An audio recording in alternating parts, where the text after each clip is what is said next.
মই কাম কৰা ঠাইখিনি দেখুৱালোঁ। এইখিনি ঠাই দেখুৱাবলৈ মই পাহৰা নাই বাৰু, কাৰণ মই য'ত যাওঁ, য'ত থাকোঁ, যি খাওঁ, মই সম্পূৰ্ণখিনি দেখুৱাবলৈ চেষ্টা কৰিম। মই এইখন ঘৰত আছোঁ। এইখন ঘৰত আমি তিনিটা পৰিয়াল বুলি ক'লে হ'ল। এটা সেই RCC বনি আছে, তাৰ মানুহ আছে 2টা ৰুমত, আৰু আমি য'ত মই টিং লগাই আছোঁ সেইখিনি আমি মাজত আছোঁ।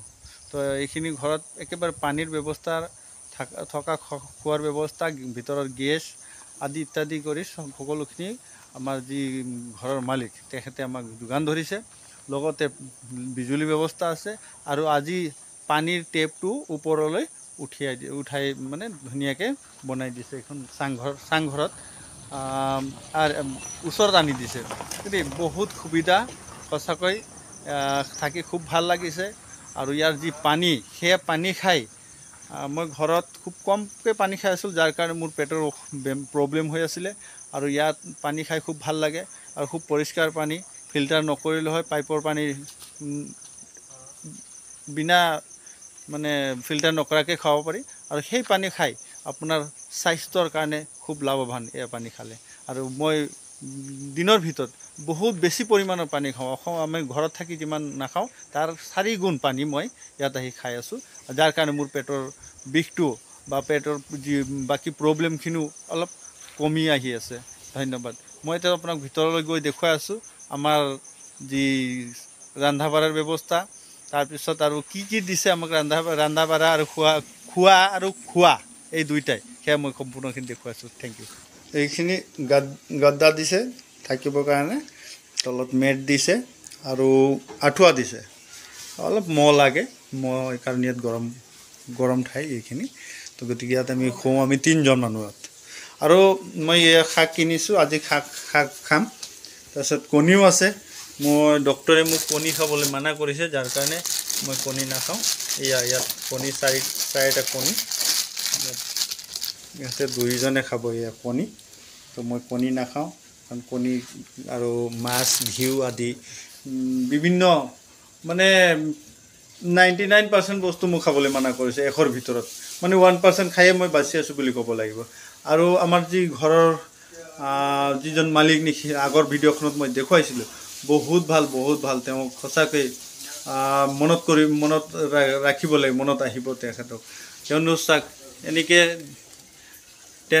ডিব্বাৰ ভিতৰত নিমখ, এনেকৈ ডিব্বাৰ ভিতৰত চেনি, চাহপাত, হালধি পেকেট, এয়া ফ্ৰাই পেন, চাহ বনোৱা, চাকনি, আৰু ভাত ওলোৱা, এইটো দালি ওলোৱা, এইটো ভাত ওলোৱা, এয়া চব্জি ওলোৱা, সম্পূৰ্ণখিনি। আৰু চাউলটো ভাল চাউল দিছে খাবলৈ, KRT চাউল দিছে। KRT চাউল 5 কেজি। আগত এটা পেকেট খাই শেষ কৰিলোঁ। আমি 3 দিনত 5 কেজি চাউল লাগে, 4 দিনত।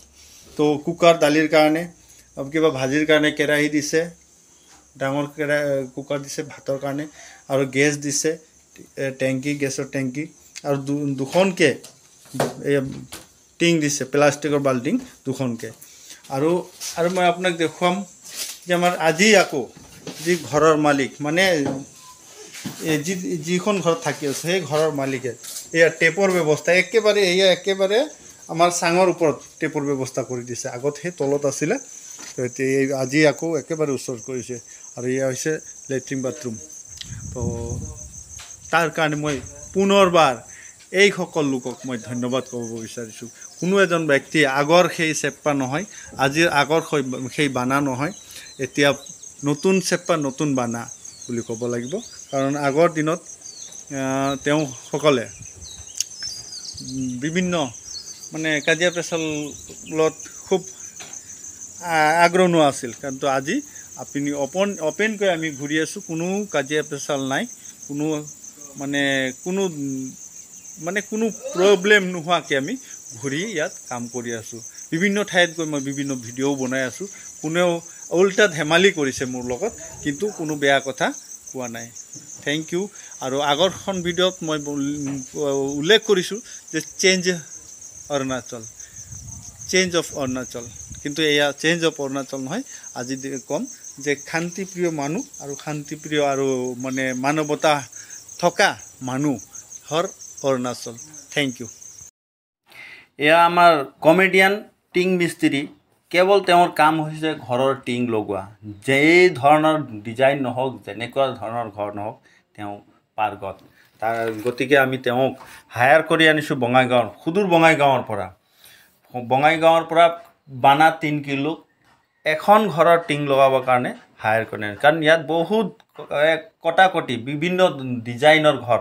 ইয়াত 80% কটা টিং লগোৱা হৈছে। আপোনালোকে ইয়াত চাওক, আপোনালোকে চালে গম পাব কিমান টিং কাটিব লগা হৈছে আৰু কি ধৰণৰ ডিজাইনৰ ঘৰ। আপুনি মাথা নষ্ট হৈ যাব আপুনি এবাৰ চালে। চাওক, এইখন ঘৰখন সম্পূৰ্ণখিনি চাই লওক, তেতিয়া বুজি পাব যে যেনি তেনি মিস্ত্ৰী ইয়াত একোৱে গমকে নাপায়। Thank you. মই পুনৰ আমাৰ যি ইয়াৰ 3 কিলোৰ পৰিৱেশ, সেই পৰিৱেশ সুন্দৰ শান্তিময় পৰিৱেশ আৰু এই উত্তৰ পূবৰ যি পাহাৰৰ দৃশ্য, সেই দৃশ্য মনোমোহা দৃশ্য দেখুৱাইছোঁ। আৰু ইয়াত চাওক, ইয়াত আহিলে আপোনালোকে নিশ্চয়, আজি যেনেকৈ মোৰ মন ঘূৰি গৈছে, ইয়াতে থাকিবলৈ মোৰ মন ইচ্ছা গৈছে।